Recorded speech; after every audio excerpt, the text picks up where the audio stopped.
a legacy, it's something we all strive for, and that's at the heart of the Securing the Future conference this week at Xavier University. To talk about this year's event is Jenny Bird, the Executive Director of the Leadership Council for Nonprofits, and Bonita Campbell with Lighthouse Youth Services, one of this year's award winners. They're on set with Courier Market Engagement Director Kelly Snyder. Hi, ladies.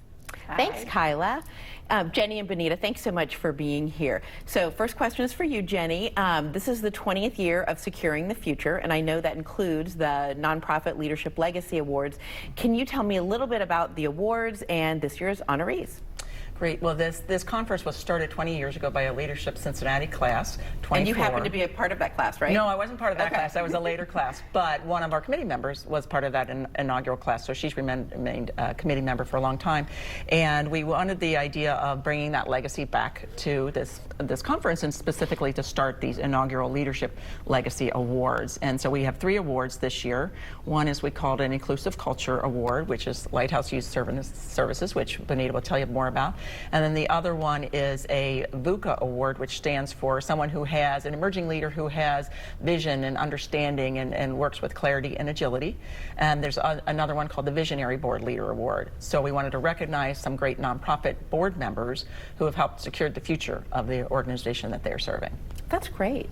So Bonita, thank you so much for being here on behalf of Lighthouse Youth Services, and congratulations on your Inclusive Culture Award. Thank you. So can you tell us a little bit about what your organization does to foster a culture of inclusivity? Absolutely. So our first issue and the foundation of our work is our vision to create a community where all young people can thrive to become the best that they can be.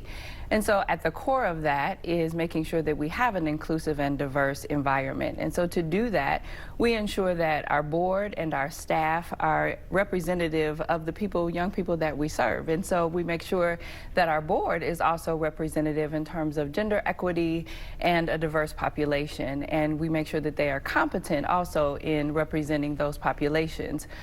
We have received the highest level of recognition from the Human Rights Campaign for the Children in All Families Project and the Service Innovator Award in our city. And also we're recently recognized as one of the first organizations in our community for gender equity in this region as well. In addition to that, we created what we call the Lighthouse Way, which represents 22 principles and behaviors and fundamentals within our organization of how we expect our population, our staff, to behave in our organization. And that represents our culture, it represents diversity and how we interact with each other on behalf of our population that we serve. So we want to make sure that our staff feel empowered to come to our leadership, to engage with everybody in an inclusive and in a respectful way, to ask questions, to be included, to have a voice in the work that we do. The Lighthouse Voice team is also created to address advocacy issues in and around our community, and those issues are often actually around equity and advocacy in our community to address issues that Lighthouse might get involved in. That's great. Well, Securing the Future is March 5th from 7:30 to 12:30. And Jenny, remind us the website if someone wants to purchase tickets. They can go to leadershipcouncil.us. Perfect. Ladies, thank you so much.